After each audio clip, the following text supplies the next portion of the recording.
Hello, and I am so thrilled to have a friend of mine back again to talk not only about her expertise, but also about an upcoming book, which is always exciting. As a matter of fact, Dr. Alana Sharps' book launches today, November 20th. So make sure after you listen to this podcast, you're going to want to run on over to Amazon and grab yourself a copy of this. So let me introduce Alana. She is the founder of Sure Thrive Tribe. She's a 2 times international best-selling author. She's a trauma specialist and a high conflict divorce specialist. Alana is a committed advocate for those who are facing the really complex challenges of getting out of toxic relationships and abusive partnerships. And not only does Alana talk about this, but she also has experienced this. In her first book, which I'm going to plug right now, Was It My Fault? It's an excellent book, an excellent read of a very difficult story and a very personal story. So, Alana, thank you for sharing that because I think that really normalizes what a lot of people are going through and think that they are the only people that are experiencing those kind of toxic relationships. And we are here to celebrate the launch of your upcoming book, Unbroken Ground, Healing from Hidden Wounds and Building Unshakable Self-Worth. So, Alana, welcome and thank you so much for being here. Thank you for having me. So let's go back a little bit. Tell us a little bit about how you got to where you are and how. What I'm really curious about is how did you get the, I'm going to say, the confidence and the courage to write these books, because this is not an easy topic that you're writing on. Not an easy topic at all. And for my first book, it came to life through journaling. I was doing therapeutic journaling after I left my marriage, basically just doing a brain dump of all of these memories I had in my head from the time that I met my husband all the way up until the time that I left him. And actually, while I was journaling, I was still going through post-separation abuse. And for people that don't know what post-separation abuse is, it's when you have counter-parenting, you still have emotional abuse going on, you may have some legal abuse, financial abuse, harassment, stalking. All of that was going on while I was therapeutic journaling. And as I started to open up and tell other people my story, I started getting asked questions about how did I get out, or how was I dealing with the situation, or how did I know that what I was experiencing was emotional abuse. And so I decided to take my journals and turn it into a book and a guide for others. So I share my story and I educate on the different things that are occurring, such as gaslighting. I explain what it looks like, and I also give the example in my own situation of what it looks like. And then I also talk about the impact to my children and how my children reacted to the abuse during my marriage. Yeah, and you, I mean, the book is it's incredibly authentic. I mean, you can, in reading it, there's sometimes where it's like, oh my gosh, I can't read any more of this because it was so, it was, even though I personally had not experienced that level of any of that stuff, the it's easy to relate to.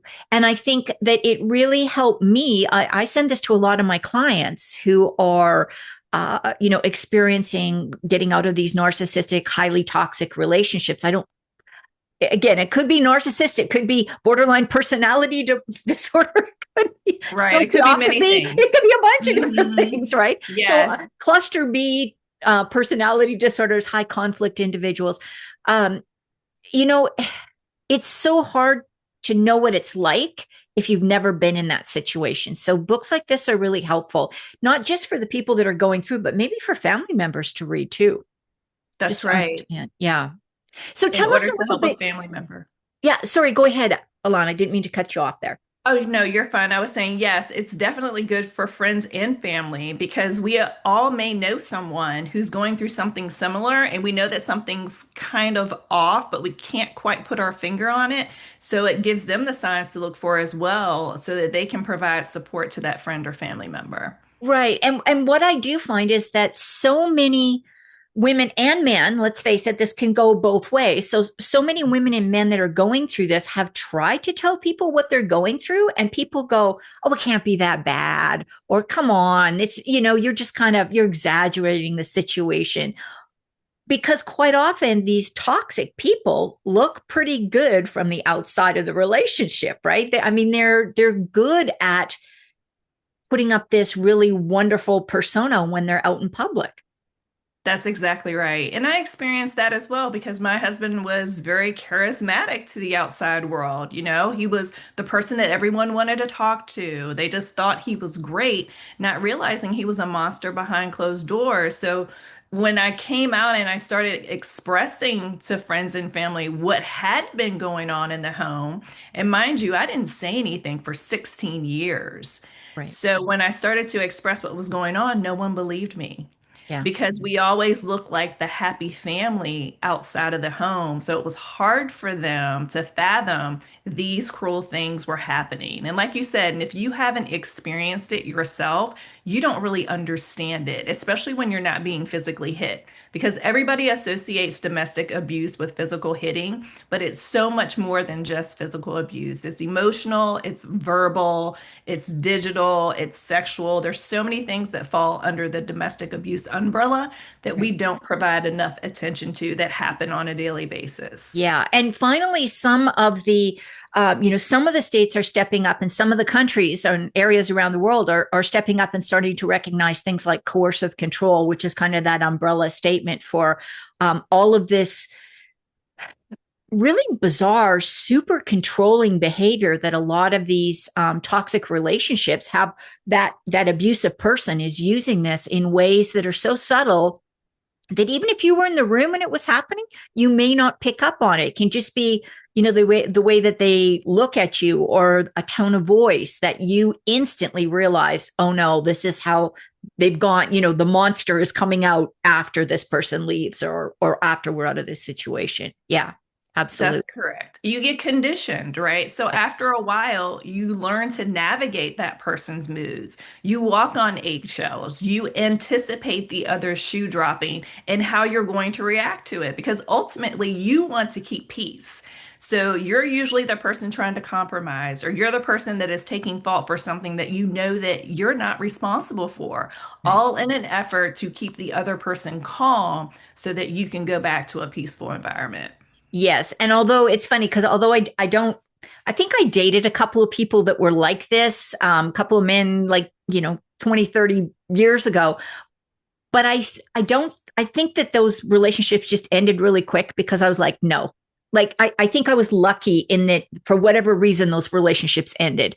And I'm not saying it was just me. I'm just saying, it just didn't work because I can see how easy it would be to get into these for anybody.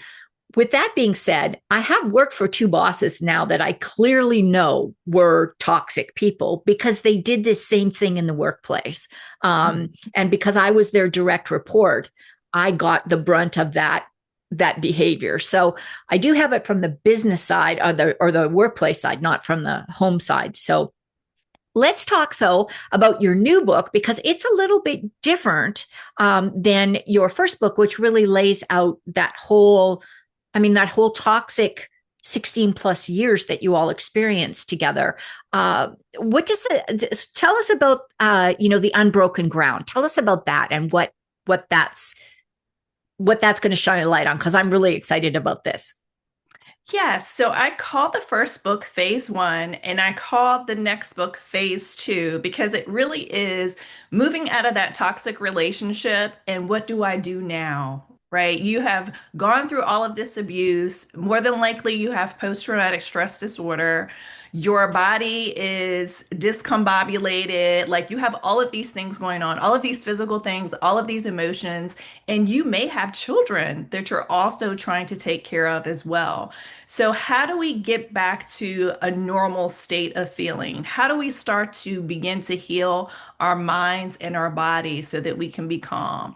I always tell my clients, you can't be the best mother or father if you don't take care of yourself. So, if you're in a constant state of stress, then you are bringing that stress onto your child who is already stressed because they are being shuttled back and forth between two parents. So we want to try to ease everything for everyone. So I talk through the different modalities that you can use for body movement, right? To get the trauma out of your body, such things such as yoga, Tai Chi, dance therapy, or taking a simple walk every day. A lot of people don't know that walking outside for 10 minutes can do wonders for your nervous system. It calms your nervous system down. It's a form of self-care, Hmm. right? A lot of people don't know that. You can journal, something that I did. But if you're not a writer, maybe you like to read. That's a form of self-care. So I talk about the different mindfulness techniques and the creative outlets. And then I also talk about the importance of goal setting, because if we don't set goals for ourselves to make certain achievements in our own healing, we're never going to achieve them. So it's very important to set goals. And it could be something that's so simple as 3 to 4 days a week, I'm going to take a 10-minute walk. We don't have to set these difficult goals that are unachievable, because the point is to be able to achieve them while going through the healing process. So I speak about that. And then for the parents that have kids, I talk about how to look for the signs of emotional distress in your children at the different ages, and how you as a parent can support them through that. I grew up in the era of children are seen and not heard. Right. That's not good for this day and age. Our children need to be respected. Our children's feelings need to be validated. Our children need to feel loved. So that's very important, especially for children that have come out of abusive households, to have a safe environment to go to with the healthy parent and feel loved and feel that what they are feeling and how they are expressing it is okay. I lay all of that out in the book as well. Well, I think that's so important because, you know, co-parenting is hard enough, and it's hard enough for kids to go back and forth between two households. But I love this expression. I've heard it used by several different people. It's better for kids to live in two households of light than one household of darkness. And it's better, even if you're not going to have those two households of light, if kids can have one household of light with the supportive parent, even if they're dealing with a toxic other parent, you can balance that out if you know how to love and support your kids. Because I know that you sometimes can't just cut out these toxic people because the courts don't recognize the damage they're doing, and it can be more stress constantly going back to court and trying to get something modified. So I really appreciate that you're talking about that. Yes, and you're absolutely right. I mean, most of the states are 50-50 by default, 50% with one parent, 50% with the other. So we need to focus on what is within our control. We can't control the fact that that child has to go to the other parent on a 50% basis, or anything that goes on in that home when the child is there.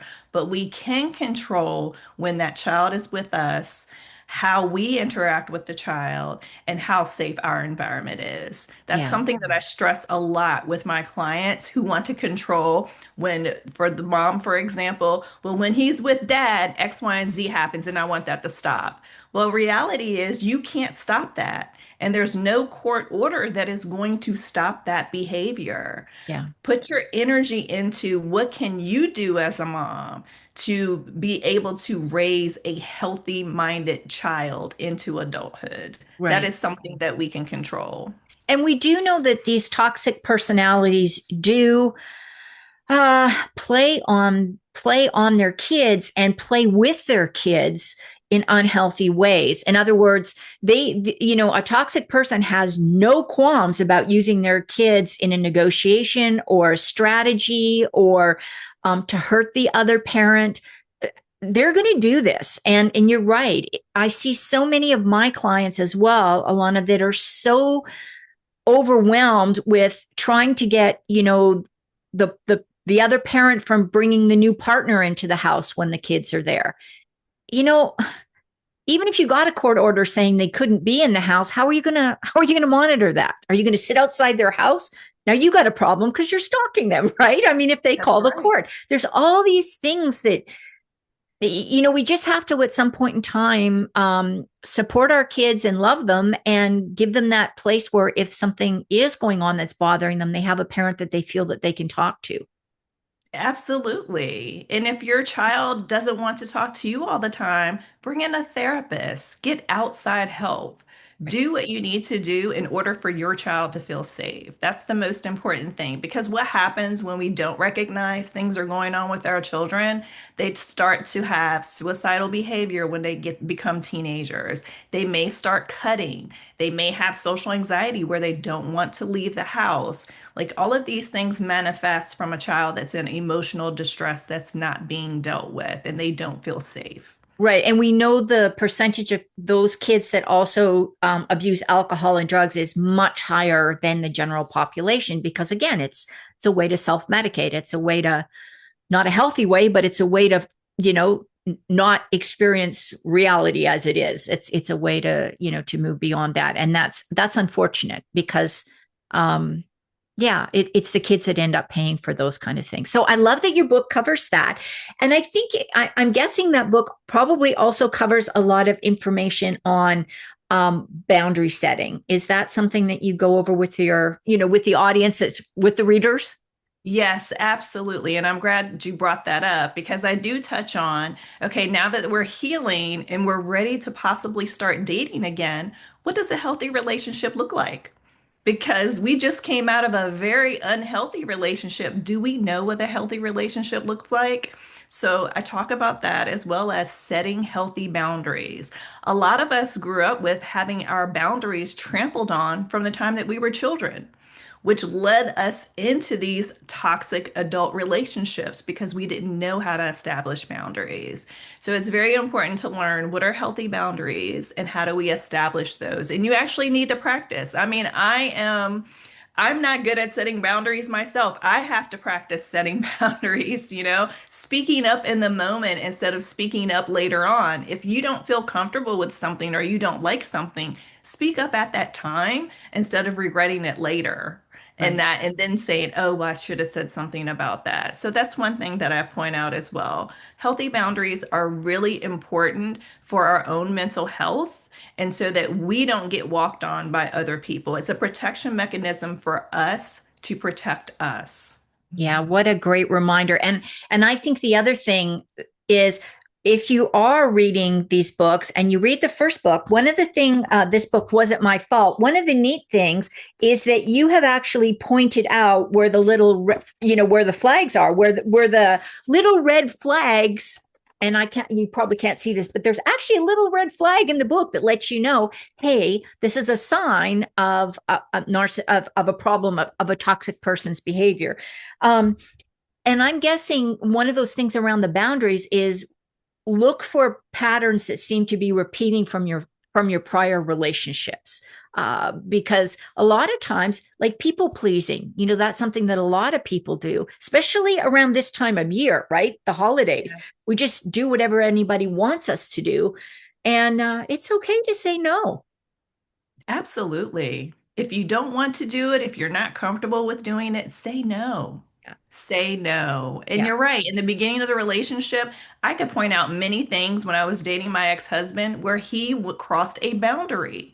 And I let him cross it. Looking back on it, I let him cross it because I didn't stand up for myself. Right.